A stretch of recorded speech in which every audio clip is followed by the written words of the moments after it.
If you're watching this video right now, then congratulations, because you've started your fitness journey. You've started to make a positive change in your life. There's some things in this video that I'm going to tell you that I wish somebody would have told me when I started out, because I was totally all over the place. These things slowed my progress down by years, and I don't want the same for you, so I'm going to explain them in this video.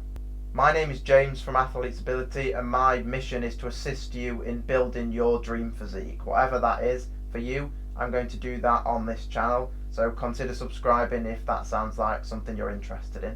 Hang out with me until the end of this video, because I have some bonus tips, some really cool bonus tips, and a little free gift for you as well, which is really going to help you. Tip number 7, and I'm going to rip through these and make them really easy and fast for you to understand, is comparing yourself to other people in the gym. And this is something that almost everybody does when we start out. I want you to get rid of that. I don't want you to carry that on years into your training, so I'm going to nip that in the bud right now. I totally get it, because I used to do this as well. You see all these people in the gym who look like they're in good shape, they look like they know what they're doing, and you look around and you don't know what you're doing, you're confused, you don't know if you're doing the exercises correctly, and everybody else seems to know what they're doing, and then it feels like everybody's watching you because you're not sure that you're doing it correctly, and it makes you feel insecure. It makes you feel like you don't want to go to the gym, and I don't want you to feel that way, because the gym's an amazing place.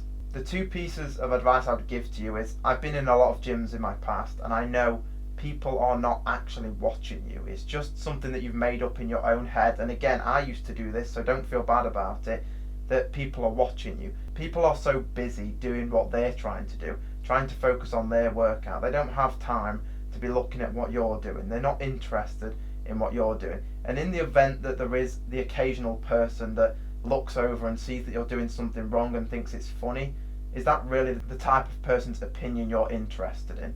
If I see someone doing something wrong, I'm either going to go and help them, or I'm going to say nothing. I'm not going to make them feel bad. And anyone that does try to make you feel bad, they're not a good person anyway. And also, it's a journey. We're all on a journey.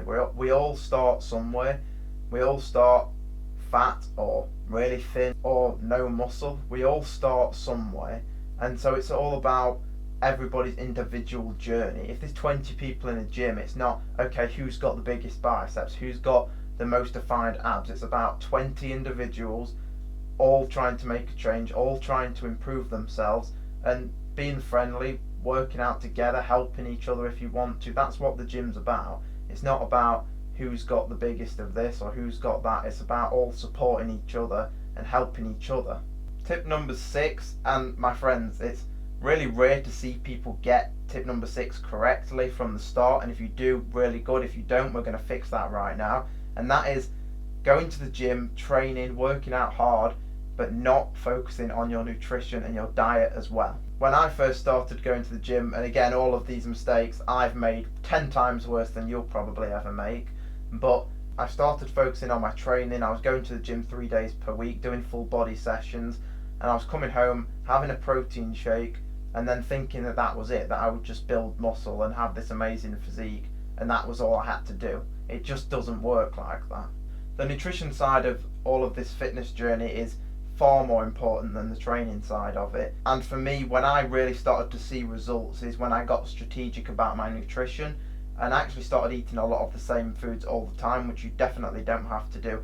But it was really when I started tracking my calories. It takes 10 minutes a day to have a book and write down how many calories you've eaten for that day and work them out. It takes 10 minutes. We spend 10 minutes scrolling through Facebook. We spend hours scrolling through social media, just wasting time. There's no reason you don't have 10 minutes a day to write down how many calories you ate for that day. And when you've figured that out, then you know where you're at. Also, protein intake is very, very important. You have to track your calories and your protein when you start. After a few weeks, a few months of training and really understanding your nutrition as well, you can scrap that if it works for you and you know how much protein you're hitting each day, you roughly know how many calories you're getting each day and you're getting results, then you can stop tracking. I'm not saying you have to do that forever, but when you start out, it's very beneficial to know what you're actually consuming, because a lot of times you don't realise what it is you're actually eating if you're not tracking it. Also, one of the bonus points that I mentioned that are coming at the end are going to give you some advice on that specifically as well, for finding your protein numbers and how to track calories, so make sure you stay around for that. So this brings me to tip number 5, which is not eating enough protein. It's a beginner mistake that so many people make when they're trying to build muscle or lose body fat. They do not eat enough protein. Protein is the only substance that we can actually put in our bodies that will repair our muscles after a workout. Carbs and fats will not do that. So we absolutely need protein. It's absolutely essential. My calculation is, and it's the typical one across the fitness industry, is 1 gram per pound of body weight. So if you weigh 150 pounds, you times that by 1, that would be 150 grams of protein per day. If you are overweight or obese as a beginner, you can go 0.6 grams per pound of body weight, just type that in a calculator, or even no lower than 100 grams for anybody is my personal recommendation as a coach. Protein's obviously very important for building muscle and for bulking up, but also for staying lean. It's going to help you stay full for longer so that you won't want to eat so much food. It's also going to help you retain your muscle mass that you've built in the past, or even if you haven't built much, it's still going to help you retain muscle mass, because we want to lose body fat, not muscle mass. Tip number 4, and this is a big power tip, so listen up, is going to the gym and doing isolation exercises as a beginner. When you start out in your first year, you have to do compound movements. A compound movement is something that works multiple muscle groups. For example, a common one would be a bench press. I use this as an example because it's easy for everybody to understand. When you're pressing, you're working chest. We all know that. But you're also working shoulders, and you're also going to be working some triceps as well. If you was to go over and do a chest fly, for example, it's not the worst exercise in the world for me. I personally don't like it, and I have a lot of reasons for that.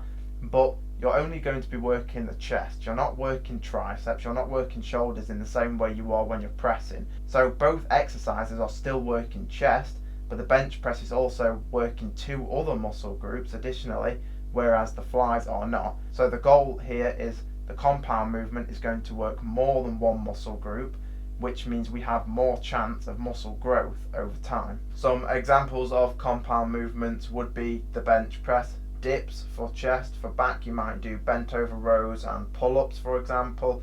For shoulders, shoulder press. And then it's okay to finish off with some isolation exercises for biceps and triceps, such as curls or tricep push downs. That's fine. I don't mind isolation exercises for finishing off with arms, but I don't really like isolation exercises for bigger body parts such as chest, legs and back. And speaking of legs, also you would want to do something like squats. That would be really good for compound movement. But even lunges and things like that, if your squat form is not quite there yet, but I do recommend starting with squats and trying to build up on those.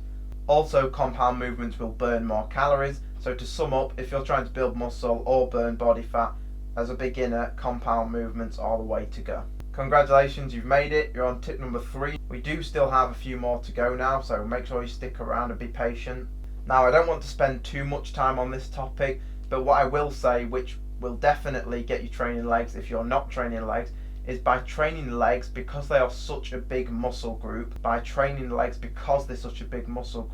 testosterone will be increased, which obviously if your testosterone is higher, that means you're going to build more muscle throughout your whole body. So training legs is actually going to help you build a bigger chest, it's going to help you build a bigger back, bigger biceps, bigger arms, whatever you're trying to do. By training legs is actually going to help you build all the other muscle groups by increasing your testosterone. I'm going to leave that tip there. I could go way deeper into it, but hopefully that's going to get you all training legs and taking it very seriously.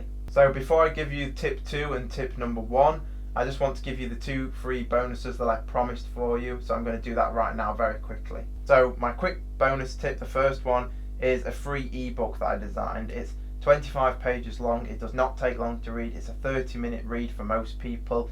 It's basically compact, full of information. Things that took me thousands of hours to learn, you're going to get that in 30 minutes to read. It's going to teach you about training, about nutrition, about how many sets to do, how many reps to do, when to do them, an actual training program in there as well. It's going to give you advice on how to track your calories, all the things that you need to know to get started, or even if you've been training a while, are in that book, and it's free to download in the link below. But the second bonus tip I promised is a non-negotiable. You have to do this. If you start out as a beginner, you're not going to know probably what reps to do and what rep range you want to be in. So my advice is, if you're a beginner, then aim for about 10 to 15 reps. The reason I say that is because you don't understand the exercises yet. Your form's not exactly correct. Anybody that tells you to go heavy or to go for 6 reps or lower than that, that's wrong. That's bad advice, because you have a higher chance of being injured or getting injured when you start out and you don't know how to perform the exercises correctly. If you're going for about 10 to 15 reps, that's the best case scenario as somebody that's starting out, just to learn the exercises, and then we can add weight over time. If you're intermediate, I'll throw this in real quick, I would go for about 6 to 10 reps. Anywhere in that range is good for someone who's intermediate. The number one beginner mistake that people make all the time, and that is not training with strict form. You're thinking about what the next guy's doing. You're looking at the guy next to you and he's pumping through the reps, going all crazy and trying to set world records for how quick he can move the weight. Don't do that. If you start out, or even if you're an intermediate, or even someone who's a bit more advanced, you want to be going slow. You don't want to be just going as fast as you can while you're doing the exercises and messing up your form. It's about, when you first begin, it's about getting the exercises correctly.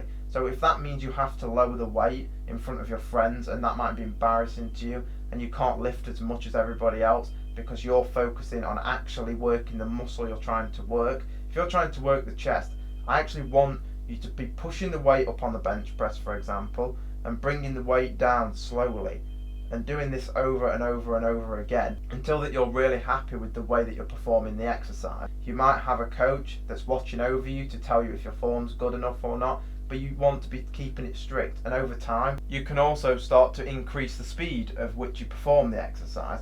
For me, what I like to do is actually explode the weight up quite quickly and then go rather slow on the way down. That's the training style that I like, and obviously I always change it up and do different things.